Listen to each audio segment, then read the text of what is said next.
నమస్తే, నేను Kavitha. Welcome to I dream. Raj Tarun తనని మోసం చేశాడని లావణ్య అనే మహిళ పోలీస్ స్టేషన్ మెట్లు ఎక్కింది. అసలు ఓవరాల్గా ఈ లవ్ కేసులో ఏం జరిగి ఉంటుంది? ఇంకొక అమ్మాయి ప్రవేశించిన తర్వాత మాత్రమే రాజ్ తరుణ్ వ్యవహారంలో మార్పు వచ్చిందని లావణ్య అంటోంది. ఇలాంటి ప్రేమ వ్యవహారాలు థర్డ్ పర్సన్ ఎంటర్ అయిన తర్వాత ఎందుకని కంప్లీట్గా మారిపోతున్నాయి, చివరికి పోలీస్ స్టేషన్ దాకా వెళ్లాల్సి వస్తుంది? మనతో పాటుగా ఉన్నారు సోషల్ యాక్టివిస్ట్ కృష్ణకుమారి గారు. అమ్మ నమస్కారం. నమస్తే. అమ్మ, మనం ఇలాంటి కేసులు బోల్డ్ అన్ని చూసుంటాము. ఒక ఎఫ్ఐఆర్ అనేది ఉంటుంది, ఆ తర్వాత ఎవరికి తెలియకుండా పెళ్లి చేసుకుంటారు, సడన్ గా మళ్ళీ ఒక ట్విస్ట్ అనేది కనిపిస్తుంది, వదిలించుకునే ప్రయత్నాలు చేస్తున్నారని. ఇదంతా మనం సినిమాల్లో చూస్తూ ఉంటాం, అవన్నీ నిజ జీవితంలో కూడా కనిపిస్తున్నాయి. పర్టికులర్గా సినిమా వాళ్ళు అనగానే అది ఇంకెక్కువ క్యూరియస్గా మారిపోతుంది. ఈ కేసుని మీరు ఎలా చూస్తున్నారమ్మా? ఇది అన్ని కేసులు లాంటిదే, కొత్తదనం ఏమీ లేదు. కాకపోతే కొంచెం సెలబ్రిటీ కాబట్టి ఎక్కువ మాట్లాడుకోవచ్చు, లేదు అతనికి ఆ అమ్మాయిని వదిలించుకోవటానికి ఆ అమ్మాయికి సంబంధించిన వీక్నెస్లు ఇతనికి తెలుసు కాబట్టి ఇద్దరు కలిసి చేశారు కాబట్టి ఆ అమ్మాయిని ఇరికించగలిగాడు ఆ కేసులో, లావణ్యని. ఆ రోజుల్లో లావణ్య ఇతని గర్ల్ ఫ్రెండు అంటే అతను కొట్టిపారేశాడు. ఆ రోజే ఆ అమ్మాయికి అర్థమై ఉండాలి జైల్లో ఉన్నప్పుడే, ఆహా నన్ను ఏదో కొంచెం సైడ్ ట్రాక్ పట్టిస్తున్నాడు అని, వదిలించుకునే ప్రయత్నాల్లో ఉన్నాడు అని. కాకపోతే కొంచెం మనందరికీ అర్థమైనంత ఈజీగా మనకున్నంత తర్కం వాళ్ళకుంటే ఇలా ఎందుకు జరుగుతుంది? ఇప్పుడు ఎవరి కేసులో ఎవరైతే ఇన్వాల్వ్ అయి ఉంటారో వాళ్ళకి మోసపోవటానికి సిద్ధంగా ఉంటారో వాళ్ళకి తర్కం ఉండదు. తర్కం పనిచేస్తే మోసపోరు, తర్కాన్ని వదిలేస్తారు. కాబట్టే దాన్ని చాలా తెలివిగా ప్రేమ ప్రేమ అనుకుంటారు. అది ప్రేమ కాదు, మీ తెలివి తక్కువతనం అనేది వాళ్ళకి అర్థం కావడానికి టైం పడుతుంది. అయితే ఇక్కడ ఇంకా తర్కం లేదనడానికి ఇంకొక మాట ఏంటంటే, ఆమె ఎవరో వచ్చాక అతను మారిపోయాడు, నాతో సరిగా ఉండట్లేదు అని మాట్లాడుతుంది. ఆ మూడో మనిషిని బ్లేమ్ చేస్తుంది, కానీ ఈమె మూడో మనిషి వల్ల ఇలా జరిగింది అంటుంది. కానీ రాజ్ తరుణ్ ఇంకొక ఆమెను ఎత్తుక్కోవడం వల్ల జరిగింది ఇది. ఈమెను వదులుకోవాలి అనుకోవటం వల్ల జరిగింది ఇది. ఈమెను వదులుచుకోదలుచుకున్నాడు కాబట్టి ఇంకొక ఆమెను వెతుక్కున్నాడు.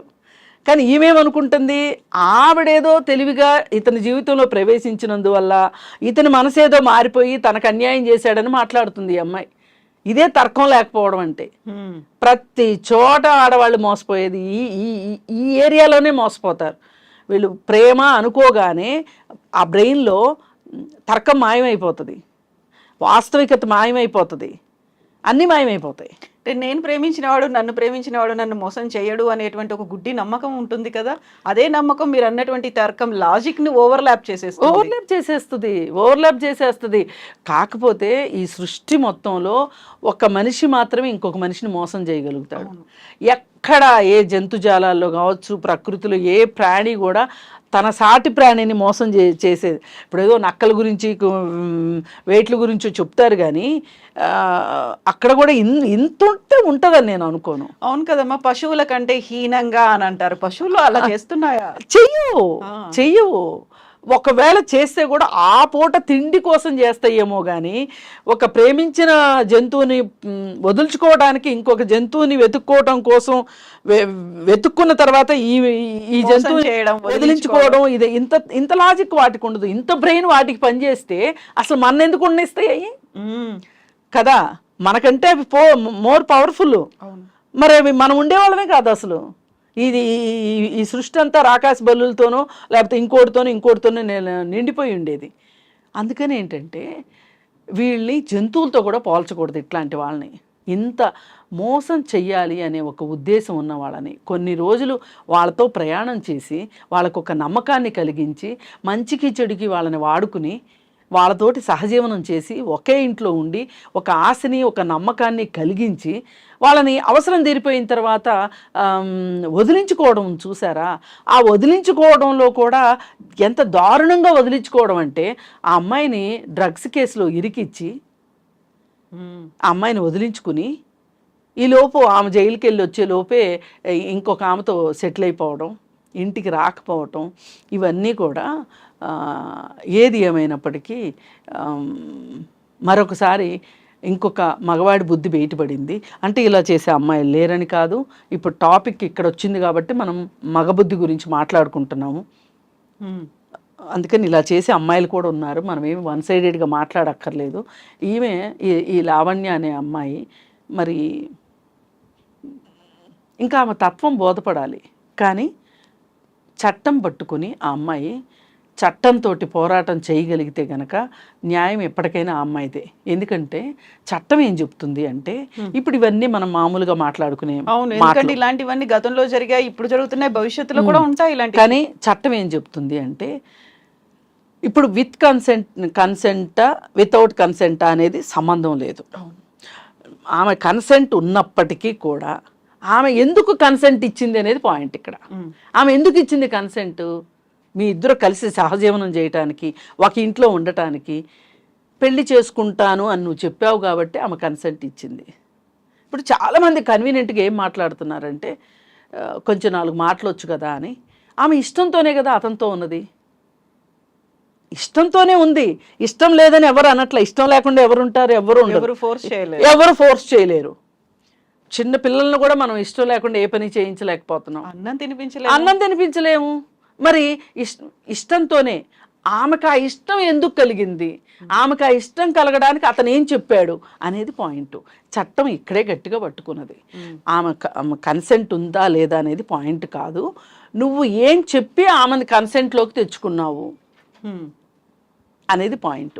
ఆ పాయింట్లో ఇతను దొరుకుతాడు. చట్టం ద్వారా ఆమె ప్రయత్నిస్తే గనక నిలబడాలి. నిలబడితే కనుక స్టబాన్గా ఉండాలి. ఈ కేసులు పెట్టడాలు, పోలీస్ స్టేషన్ల చుట్టూ తిరగటాలు, అవసరమైతే కోర్టుల చుట్టూ తిరగటాలు, అది అంత కేక్ వాక్ అని నేను చెప్పను. కానీ ఒకసారి అంటూ మనం గోదాలోకి దిగిన తర్వాత యుద్ధమే చేయాలి. మరి యుద్ధం చేయాల్సిన పరిస్థితి వచ్చింది.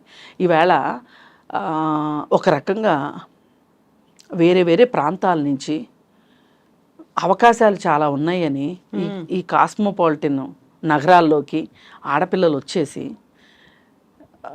వాళ్ళ వృత్తుల్లో రాణించటం కోసం వాళ్ళు ఒక రకంగా ఒక పోరాటమే చేస్తున్నారు. అబ్బాయిలకి ఉంది ఆ పోరాటం. కానీ అబ్బాయిలకి ఏంటంటే వాళ్ళని వాళ్ళు కాపాడుకోవాల్సినంత అవసరం లేదు. కానీ అమ్మాయిలు వాళ్ళని వాళ్ళు కాపాడుకుంటూ పోరాటం చేయాల్సిన పరిస్థితి వస్తుంది. ఈ పరిస్థితిలో అమ్మాయిలు ఎదుర్కొంటున్న పరిస్థితులు చూస్తుంటే ఇలాంటివి ఏమీ జరగకుండా ఉండడం వింత, జరగడం వింత కాదు. ఇక్కడ సాఫీగా సాగిపోతుంది, సమస్యలు లేవు. వీళ్ళు అనుకున్న వృత్తిలోకి వీళ్ళు వెళ్ళారు, ఆ వృత్తిలో వాళ్ళు ఉన్నారు. ఇదంతా చాలా మామూలుగా జరిగిందంటే ఇది ఏదన్నా ఒక కళ అనేలాగా ఉన్నాయి చుట్టూ వాతావరణం పరిస్థితులు. నిన్న మనం చూసాం మియాపూర్లో. నేను అదే మాట చెప్పబోతున్నాను. అక్కడ కూడా సహచరులు నమ్మింది తన తోటి ఎంప్లాయీస్ కాక ఇంకెవరు నమ్ముతారు? 4 ఏళ్ల పిల్లని, ఇంటి పక్కోడే కదా, ఇలా చేస్తాడని ఎలా అనుకుంటారు? పైకి చేస్తే పెద్దవాళ్ళని చేస్తారు కానీ పిల్లల్ని చేస్తారని ఎలా అనుకుంటారు? ఇలా మీరు ఏదన్నా చూడండి, ఒక అమ్మాయి కనిపిస్తే చాలు, అది 4 ఏళ్ల అమ్మాయా, 10 ఏళ్ల అమ్మాయా, 12 ఏళ్ల అమ్మాయా, వెరీ రీసెంట్ గా 80 ఏళ్ల ముసలావిడ మీద కూడా చేసి, ఇవి రేరెస్ట్ థింగ్స్ అండి. 80 ఏళ్ల ఆవిడ మీద చేసేది రేరెస్ట్ కేసెస్. మనం అసలు ఇప్పుడు ఖచ్చితంగా ఇవాళ మాట్లాడుకోవాల్సింది ఏంటంటే యువత గురించే మాట్లాడుకోవాలి. ఇప్పుడు నిన్న 13 ఏళ్ల పాప, ఆ పాపను ప్రెగ్నెంట్ చేశారు. 10 మంది అబ్బాయిలు కలిసి. ఎవరి వల్ల ఆ ప్రెగ్నెన్సీ వచ్చిందో తెలియదు. వచ్చింది కదా, అది 5 నెలల గర్భిణి ఆ పాప. అయితే జస్ట్ 13-14 ఏళ్ల వయసు మధ్యలో. అయితే చూడ్డానికి 12 ఏళ్ల అమ్మాయిలా ఉందంట. అయితే ఈ అమ్మాయికి టెర్మినేషన్ చేయించాలి, అబార్షన్ చేయించాలి. మళ్ళీ కోర్టు కేసు, పర్మిషన్లు. జడ్జి అడిగిన మాట ఏంటో తెలుసా అండి? ఆడవాళ్ళని ఎంత బాధ్యతలు చేస్తున్నారో ప్రతిదానికి. ఇప్పుడు టెర్మినేషన్ అని వచ్చేసారు. ఆ తల్లికి తెలియదా? 5 నెలల గర్భం మోసే కూతురు గురించి తల్లి ఆ మాత్రం పట్టించుకోలేదా? ఇంట్లో తిరుగుతున్నప్పుడు చూడలేదా? ఇప్పుడు నువ్వు మాట్లాడాల్సింది ఇది కాదు. నువ్వు ఒక జడ్జివి. జడ్జి అంటే 4 వైపులా ఆలోచించి 360 డిగ్రీస్లో చూసి న్యాయం చెప్పాల్సిన వాడిని న్యాయమూర్తి అంటారు. ఈ న్యాయమూర్తి ఇప్పుడు ఈ మాట కాదు నువ్వు మాట్లాడాల్సింది. నువ్వేం మాట్లాడాలి? నిజమే కదా, ఈ 13 ఏళ్ల అమ్మాయి ఈ గర్భాన్ని మొయ్యాల్సిన అవసరం ఏంటి? ఇది అవాంఛిత గర్భం, ఇదేం కోరుకుంటే వచ్చింది కాదు. మరి దీనికి చట్ట ప్రకారం మైనర్ గాళ్ళకి అబార్షన్ చెయ్యాలి అంటే గనక, టెర్మినేషన్ చెయ్యాలి అంటే ఖచ్చితంగా కోర్టు పరిమితి కావాలి అని ఉంది కాబట్టి, మనకి కోర్టు పర్మిషన్ కావాలని ఉంది కాబట్టి నీ దగ్గరకు వచ్చారు. నువ్వు ఇప్పుడు చేయాల్సిందేంటి? ఆడవాళ్ళ మీద నిందలు వేయడం, తల్లి ఏం చేస్తుంది, తండ్రి ఏం చేస్తున్నాడని అడగలేదు. అవును, తల్లి రెస్పాన్సిబిలిటీ లేదా, తల్లి చూసుకోలేదా అని మాట్లాడుతున్నారు. ఏం తల్లికి మాత్రమే ఉందా పిల్లల్ని కాపాడుకోవాల్సిన ఆ హక్కు, అవసరం, బాధ్యత తల్లిదేనా?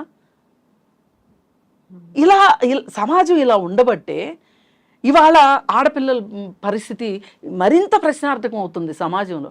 ఎక్కడికన్నా వెళ్ళనివ్వండి, తల్లిదండ్రులతో ఉండనివ్వండి. ఇప్పుడు 4 ఏళ్ల పాప తల్లిదండ్రులతోనే ఉందిగా. అవును కదా. ఇప్పుడు ఈ పాప ఉన్నది, ఈ పాప అంటే తల్లి పనికి వెళ్ళడం కోసం పిల్లని ఇంట్లో పెట్టింది అంటే, ఇప్పుడు ఆ తల్లి ముందున్న బాధ్యత ఏంటి అంటే, నేను పనికెళ్ళి డబ్బులు సంపాదించాలా, ఇంట్లో ఉండి కూతుర్ని కాపలా కాసుకోవాలా? ఏది అవసరం ఇప్పుడు ఆమెకి, ఆమె జీవితానికి?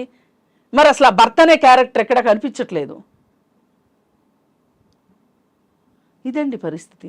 ఈ పరిస్థితిలో ఇలాంటి పరిస్థితులు మన చుట్టూ ఉండగా, ఈ లావణ్య కావచ్చు, ఆ పాప కావచ్చు, 4 ఏళ్ల పాప కావచ్చు, లేకపోతే ఉద్యోగం కోసం వేరే ఊరి నుంచి వచ్చిన 25 ఏళ్ల అమ్మాయి కావచ్చు, వీళ్ళందరినీ కాపాడే ఒక రక్షణ వ్యవస్థ ఎక్కడుంది మన దగ్గర? అంటే ఒక అమ్మాయి ఉంది అనగానే ఒక 10 మంది ఆ అమ్మాయి మీద దృష్టి పెట్టే పరిస్థితి వాళ్ళు ఉన్న తర్వాత, ఈ విచక్షణ జ్ఞానాన్ని కోల్పోయేటట్లు చేసే గంజాయి, మాదక ద్రవ్యాలు ఉన్న తర్వాత అమ్మాయిలకు రక్షణ ఎక్కడి నుంచి వస్తుంది? ఇప్పుడు ఈ రాజ్ తరుణ్ కేసులో కూడా అతను ఒక రకంగా చాలా తక్కువ టైంలో చాలా ఎక్కువ సక్సెస్ చూశాడు. ఆ సక్సెస్ని నిలబెట్టుకోవడం చేతకాల.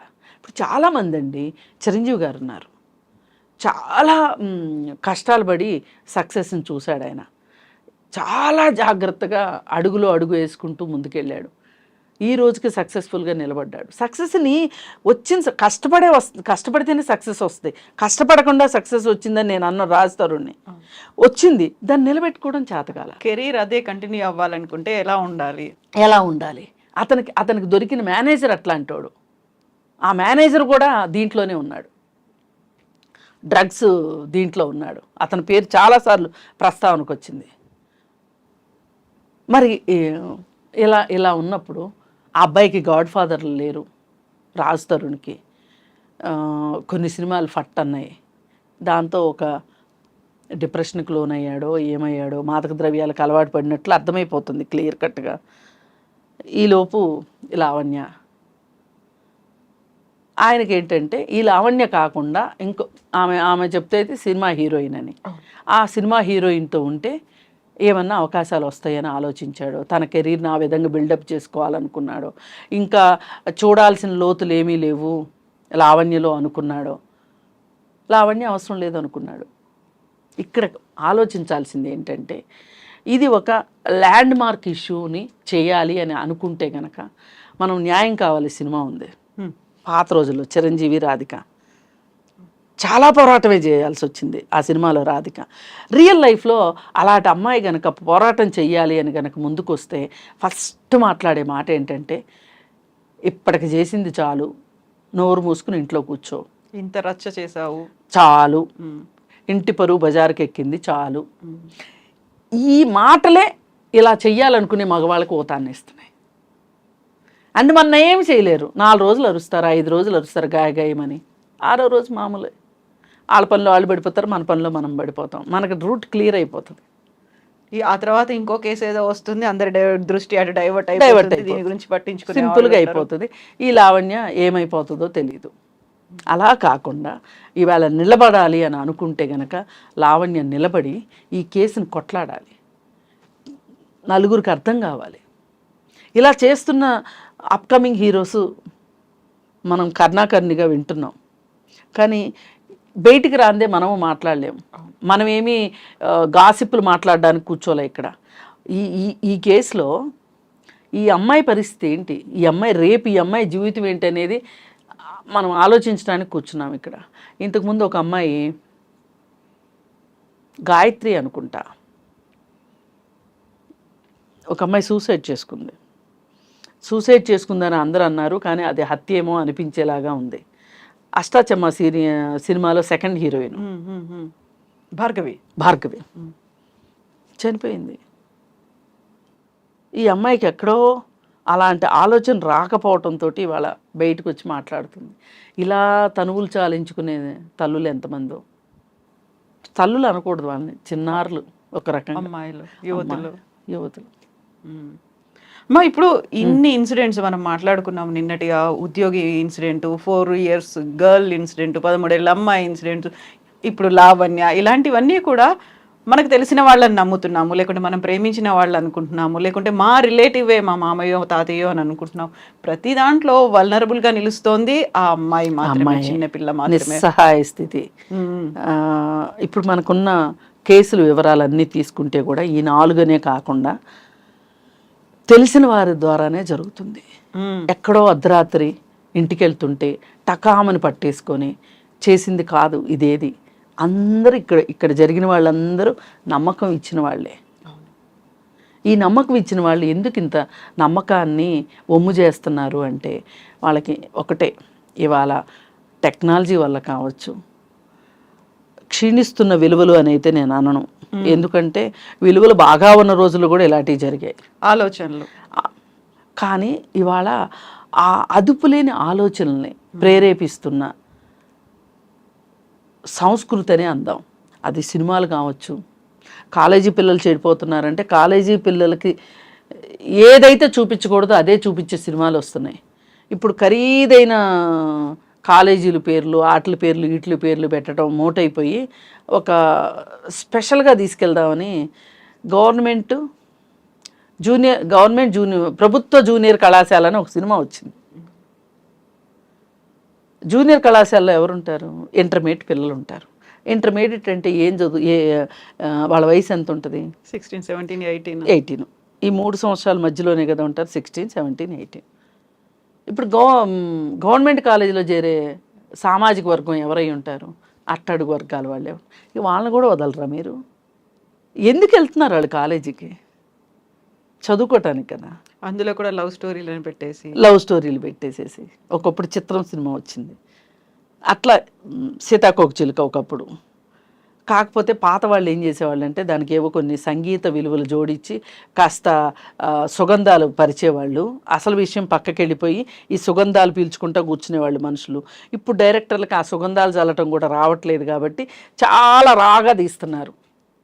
రాగా తీస్తే అర్థమైపోతుంది ఇక్కడ సుగంధాలు లేవు, ఏమీ లేవు, ఉన్న విషయం ఉన్నట్టు ఇది ఒక సెక్స్ మూవీ లాగా తీస్తున్నారు. అమ్మ మళ్ళీ అక్కడికి వచ్చే ఆర్గ్యుమెంట్ కూడా ఒకటి ఉంటుంది, సమాజంలో అవుతుంది మేము చూపిస్తున్నాం, లేదు సినిమాల్లో వచ్చేది ఇక్కడ సమాజంలో జరుగుతుంది. మళ్ళీ అక్కడ 2 కాంట్రాస్ట్గా ఉండేటువంటి స్టేట్మెంట్లు ఉంటాయి అక్కడ. ఏమండి, మొన్న అతను ఎవరు, ఇప్పుడు హర్షసాయి అడ్వర్టైజ్మెంట్ ఇచ్చాడు. వాడు ఏం చెప్పాడు చాలా తెలివిగా, నేను ఇవ్వకపోతే వేరే వాళ్ళు ఇస్తారు కదా అందుకే ఇచ్చాను. ఇప్పుడు ఒక అమ్మాయిని నేను మోసం చేయకపోతే ఇంకోడు ఎవడో లేడా మోసం చేయడానికి, కాబట్టి నేను మోసం చేశాను. నేను తీయలేదు సినిమా, ఇంకోటి తీయడానికి గ్యారంటీ ఏంటి? అందుకే నేను సినిమా తీశాను. ఇదో లాజిక్. మరి ఈ లాజిక్లో నేను చేసింది తప్పు అనే మాట ఎక్కడా మాట్లాడట్లా. నేను చెయ్యకపోతే ఇంకొకరు చేస్తారు కదా, కాబట్టి నేను చేస్తున్నా. ఇదండి. దీన్ని మీరు ఏ విధంగా అనుకుంటారో, వాళ్ళు సమాజంలో జరిగేది మేము తీస్తున్నాము అని వాళ్ళు చెప్పినా, లేకపోతే మేము చెప్తే వింటారా వాళ్ళు? సుభాషితాలు వింటానుక సినిమాలకు వచ్చేది? ఎంటర్టైన్మెంటే కదా, ఇన్ని మాటలు మాట్లాడతారు కదా. సరే, ఎవరు తీకండి, ఎల్ఐ తీస్తాడేమోనని పుల్లై తీసాడు కాబట్టి ఇంకో ఎల్ఐ తీసేస్తే ఏంటి లాభం? కాదు కదా. ఇక్కడ ఏంటి జరుగుతుందనేది విషయం. ఇవాళ మనకి వచ్చిన టెక్నాలజీ, స్మార్ట్ ఫోన్ ఒక ప్రాబ్లము. ఈ స్మార్ట్ ఫోన్లో మొత్తం సినిమాలన్నీ చూసుకోవచ్చు. ఫోన్ ఇలా పెట్టుకొని సినిమాలే కాదు ఓటీటీలు చూసుకోవచ్చు. ఇవన్నీ కాకుండా రియాలిటీ షోస్ తీసుకోవచ్చు. ఇప్పుడు మొన్న ఇప్పుడు స్ట్రీమింగ్ అవుతున్న రియాలిటీ షో చూసాం కదా, కిరాక్ అబ్బాయిలు, కిలాడి అమ్మాయిలు, కిరాక్ బాయ్స్, కిలాడి గర్ల్స్ చూసాం కదా, ఎంత గొప్పగా ఉందో. ఇది నట్టింట్లో రాత్రిపూట 8 8:30 నాట్యం ఆడుతూ ఉంటుంది గజ్జిగట్టి. ఇది ఇంట్లో అందరూ కలిసి చూస్తారు. ఈ ఎపిసోడ్లో టీచర్ వేషం వేసింది అమ్మగారు, అనసూయ అమ్మగారు. టీచర్ వేషం వేస్తే టీచర్లు ఇట్లే ఉంటారు కావచ్చు.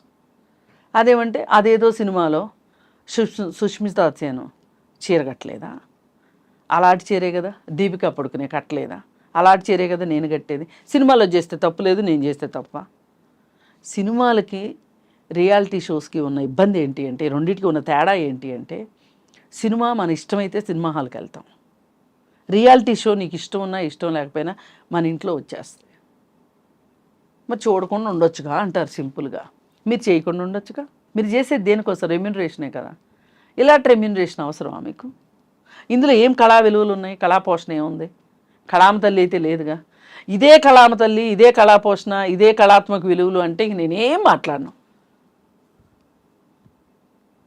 అందుకని ఇలాంటివన్నీ జరగడానికి మీరందరూ కలిసి తలా కొంచెం పాలు పంచుకుంటున్నారు. ఇవన్నీ బాగుపడిందే సమాజం మట్టుకు బాగుపడదు. దీనికి రెగ్యులేటరీ కావాల్సిందే, ఫోన్కి ఒక రెగ్యులేటరీ కావాల్సిందే, సినిమాలకు కావాల్సిందే, ఓటీటీ ప్లాట్ఫామ్స్కి కావాల్సిందే, రియాలిటీ షోస్కి కావాల్సిందే.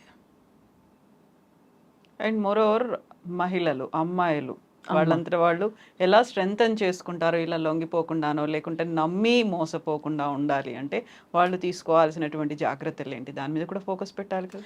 అమ్మాయిలు పెట్టాలి, నేను కాదనట్లా. కానీ ఒక వెల్లువలాగా అబ్బాయిలు ఏదో ఒక విధంగా వాళ్ళ పబ్బం గడుపుకోవాలని అబ్బాయిలు ఉన్నప్పుడు ఎంతసేపును కాపాడుకుంటారు చెప్పండి. మనం ఇది కూడా ఆలోచించాలి కదా. దీనికి కారణం పేదరికం అని ఒక కారణం అని నేను చెప్తా. రెండోది ఉద్యోగాలు లేకపోవటం. ఖాళీగా బలాదూరు తిరిగే పిల్లలు ఎక్కువగా కనిపిస్తున్నారు ఈ మధ్యకాలంలో. స్లమ్స్కి వెళ్ళండి, బలాదూరుగా తిరుగుతున్నారు. ఇవాళ 15,000 రూపాయలైనా వచ్చినా చాలు, నేను ఉద్యోగం చేసుకుని బతుకుతాను అనే అబ్బాయిల సంఖ్య చాలా తక్కువైపోయింది. వీళ్ళు ఖాళీగా కూర్చొని తల్లిదండ్రులను పీడించి, ఇప్పుడు ఆ 10 మంది అబ్బాయిల్లో సగానికి పైగా మైనర్లండి. అసలు ఒక మైనర్ బాలుడు ఎక్కడ ఉండాలి? ఉంటే స్కూల్లో ఉండాలి, మేజర్ అయిన తర్వాత పనిలో ఉండాలి. వీడెందుకు రోడ్ల మీద ఉన్నాడు గంజాయి పీలుస్తా? వాడి చేతిలో మళ్ళీ ఒక సెల్ ఫోను, స్మార్ట్ ఫోను, ఒట్టి సెల్ ఫోను కాదు. సిగ్నల్ పడినప్పుడు అడుక్కునే వాళ్ళ దగ్గర నుంచి, అక్కడ పూసలు అమ్ముకునే వాళ్ళ దగ్గర నుంచి అందరి దగ్గరే వాళ్ళ స్మార్ట్ ఫోన్లు. మీరు ఎప్పుడైనా ఒకసారి మెట్రో స్టేషన్స్ దగ్గర మీరు ఆగి చూడండి, ఇలాంటి వాళ్ళు మీకు కనిపిస్తారు. స్మార్ట్ ఫోను, అన్లిమిటెడ్ డేటా కూర్చొని చూసుకుంటా ఉంటారు అంతే. మరి ఏం చూస్తున్నారనేది కదా ఇక్కడ పాయింట్. మరి ఇంత వచ్చేసిన తర్వాత మనుషుల్ని మీరు సరిగా ఉండండి అని నీతి వాక్యాలు చెప్తే ఎవరింటారు చెప్పండి? ఎక్కడ కట్టడి కావాలి మనకి? బెట్టింగ్ యాప్స్ని ఆపటం ప్రభుత్వం తలుచుకుంటే అవదా? సెన్సార్ని గట్టిగా చేసి కఠిన నిబంధనలు పెట్టడం గవర్నమెంట్కి చేత కాదా? గంజాయిని ఆపటం ప్రభుత్వాలకు చేత కాదా? ఇప్పుడు గంజాయి గురించి ఎందుకు మాట్లాడుకోవాల్సి వస్తుంది మనము? ఆ గంజాయి తీసుకున్న తర్వాత వాళ్ళు ఉచితాలు మర్చిపోతున్నారు, వాళ్ళకు ఊహాలోకంలోకి వెళ్తున్నారు. నేను చేసేది మంచా చెడా ఆలోచించట్లేదు. అందుకే మనం గంజాయి గురించి ఇంత మాట్లాడుకుంటున్నాం. దాన్ని అందకుండా చెయ్యండి మీరు. ఇవి ప్రభుత్వాలు చేసేయగా మీరు నేను చేయగలుగుతామని చెప్పండి. గంజాయిని మీరు కానీ నేను కానీ ఆపగలుగుతామా? మనం ఏదైనా ఇక్కడ కూర్చునేవో 4 సుమతి శతకాలు చెప్పమంటే చెప్తాం, కానీ గంజాయిని ఆపుతామా? మనం ఆపలేం కదా. మనం చేసే పనే మనం చేయగలుగుతాం. ప్రభుత్వాలు చేయగలిగే ప్రభుత్వాలు చేయాలి. ఆ నమ్మకంతోనే కదా మీకు పెద్దపేట వేసింది. ఇవాళ కామన్స్ నిన్న మొన్న ఒక మంచి ప్రకటన విన్నా సీఎం దగ్గర నుంచి. మీరు మాదక ద్రవ్యాల మీద, సైబర్ క్రైమ్ మీద ఎవరైనా సరే ఒక యాడ్ చేస్తేనే ఆ సినిమా షూటింగ్ చేసుకొని ఇస్తాను, నేను దానికి టికెట్ రేట్లు పెంచుకొని ఇస్తాను అని చెప్పి ఆయన ఒక మంచి మాట అన్నారు. నిజమే, చాలా రోజులైంది. మంచి సినిమా ముందు వాటిని ఏదో అనేవాళ్ళు, న్యూస్ రీల్ వచ్చి చాలా రోజులైంది. ఇప్పుడు న్యూస్ రీల్స్ ఏం రావట్లే పెద్దగా. ధనాధనా రోజుకు 6 షోలు వేయాలి, డబ్బులు లాగేసుకోవాలి, పిండేసుకోవాలి. అందుకని న్యూస్ రీల్స్ వేసుకుంటూ కూర్చుంటే ఎట్లా? అందుకని న్యూస్ రీల్స్ రావట్లా. ఇప్పుడు రావాలి. నిజంగా తలుచుకుంటేనండి ఇలాంటి సాధ్యమే. ఇప్పుడు జస్టిస్ వర్మ కమిషను ఉంది, నిర్భయ కేసు జరిగినప్పుడు వచ్చింది. ఆయన కొన్ని రికమెండేషన్స్ చెప్పారు. ఆ రికమెండేషన్స్ దులపండి, ఒకసారి దుమ్ము దులపండి. అందులో ఏముందో చూడండి. ఏమి ఈ 10 సంవత్సరాలు అయింది ఆ రికమెండేషన్స్ వచ్చి. ఎందుకు మనం ఇంప్లిమెంట్ చెయ్యట్లేదు? మనకి మహిళల రక్షణ మన బాధ్యత కాదు అని మనం పక్కన పెట్టేస్తున్నామా? మన పదవుల్ని నిలబెట్టుకోవడమే మన పని అయిపోయిందా? ఆలోచించాలి రాజకీయ నాయకులు. ఆలోచిస్తే పరిష్కారం దొరుకుతుంది. ఇప్పుడు ఈ నేరాలు, ఈ ఘోరాలు అర్ధరాత్రి ఆగిపోతాయి అనేంత భ్రమలో మేము కూడా లేవండి యాక్టివిస్టులవి. ఒక్క రాత్రిలో ఏమీ అవ్వదు. ఇది చేస్తూ వెళ్తూ ఉండాలి. ఆ చిత్తశుద్ధి ఇది కంటిన్యూగా జరగాలి. నిర్భయ ఫండ్ ఉంది మనకి. ఆ నిర్భయ ఫండ్ని దేనికి వాడుతున్నారో తెలియదు. చిన్నప్పటి నుంచి నేర్పండి. జెండర్ సెన్సిటివిటీ చెప్పండి. జెండర్ డిస్క్రిమినేషన్ గురించి మాట్లాడండి. జెండర్ బయాస్ గురించి మాట్లాడండి పిల్లలతోటి. అప్పుడు వాళ్ళు ఒక మంచి పౌరులుగా ఎదుగుతారు. ఆడపిల్లల్ని కాంపిటేటర్గా చూడరు, ఆడపిల్లని విలాస వస్తువుగా చూడరు. ఇలా ఇన్నున్నాయి. ఇవన్నీ చెయ్యాలి. మరి ఎంత టైం పడుతుందో చూడాలి దానికోసం. ఈలోపు మనం ఇలా మాట్లాడుకుంటూనే ఉంటాము. కాకపోతే ఈ రాజ్ తరుణ్ విషయం వచ్చేసరికి అసలు ఆమె పోలీస్ స్టేషన్కి వెళ్ళడం కంటే కూడా ముందు ఈ సినిమా ఇండస్ట్రీలో ఏదైనా ఇట్లాంటి విషయాలు ఏమన్నా మాట్లాడుకోవటానికి ఒక కమిటీ ఏదన్నా ఉండాలి. పోయినసారి శ్రీరెడ్డి ఇష్యూ వచ్చినప్పుడు, కాస్టింగ్ కౌచ్ గురించి వచ్చినప్పుడు ఒక కమిటీ వేశారు, క్వాష్ కమిటీ అని ఒకటి వేశారు. ఇప్పుడు అది ఏమైపోయిందో తెలియదు. అందులో ఉన్న మెంబర్స్కైనా వాళ్ళకి మేము మెంబర్స్ ఏమైనా గుర్తుందో లేదో కూడా తెలియదు మనకి. ఆ పరిస్థితిలో ఆ కమిటీ ఉంది. అలాంటి కమిటీ ఏదన్నా ఉంటే గనక వాళ్ళు అక్కడ వాళ్ళ బాధను వాళ్ళు వెళ్ళబోసుకుంటారు. ఇప్పుడు జూనియర్ ఆర్టిస్టులు కావచ్చు, లేదు అనుకుంటే ఎక్స్ట్రా ఆర్టిస్టులు కావచ్చు, ఎక్స్ప్లాయిట్ అవుతున్నారు. వీళ్ళు చెప్పుకోవటానికి ఉంటుంది. ఇలాగే ఇప్పుడు ఈ విషయం ఉంది, లావణ్య విషయం ఉంది. లావణ్య అక్కడ వెళ్ళి మాట్లాడుకుంది అనుకోండి, ఆమెకు ఎంతో కొంత ఉపశమనం దొరికేది కదా. ఇప్పుడు సినిమా ఇండస్ట్రీకి పరువు అని వస్తున్నారు. మా పరువు తీస్తున్నారు అని ఏడుస్తున్నారు. కానీ వీళ్ళు పరువు నిలబెట్టే పనులు మీరు ఏం చేస్తున్నారు? అది చేసి ఉంటే ఇక్కడ దాకా వచ్చేది కాదు. ఇది ఎక్కడైనా సరే ఇవాళ పని ప్రదేశాల్లో లైంగిక వేధింపుల చట్టం ఉన్నది. ఆ చట్టం ప్రకారం 15 మంది ఉద్యోగస్తులు ఉన్న చోట ఇంటర్నల్ కంప్లైంట్స్ కమిటీ అని ఒకటి ఉండాలి. ఐసీసీలు ఉండాలి. ఐసీసీ ఉందనుకోండి, అక్కడికి వెళ్ళి చెప్పుకుంటారు. మీ పరువు బజారు పడకుండా ఉంటుంది. అందుకే అవన్నీ పెట్టింది. అక్కడ కూడా పరిష్కారం కాలేదనుకోండి, మనకు ఎలాగో కోర్టులు కేసులు ఉన్నాయి, పోలీస్ స్టేషన్లు ఉన్నాయి, కోర్టులు ఉన్నాయి, చట్టాలు ఉన్నాయి, వాటిపైన అవి చూసుకుంటాయి. కానీ మీరు ఆదిలోనే దీనికి ఒక ఫుల్ స్టాప్ పెట్టే పని చెయ్యాలి. దీని మీద ఎవరికి లేదు.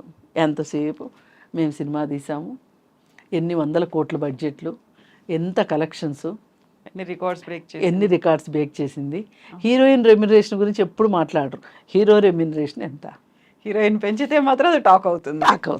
అంతే అమ్మా. నిజంగా చాలా సీరియస్ సబ్జెక్ట్స్ ఉన్నాయి. ఎలా ఫోకస్ పెడతారు, దీన్ని ఎలా అడ్డుకట్ట వేస్తారు? ఒక టఫ్ టాస్క్ కేవలం మనది మాత్రమే కాదు, ఒక వ్యవస్థది, ప్రభుత్వానికి కూడా బాధ్యత ఉంది. థ్యాంక్ యూ సో మచ్ అమ్మా. Thank you.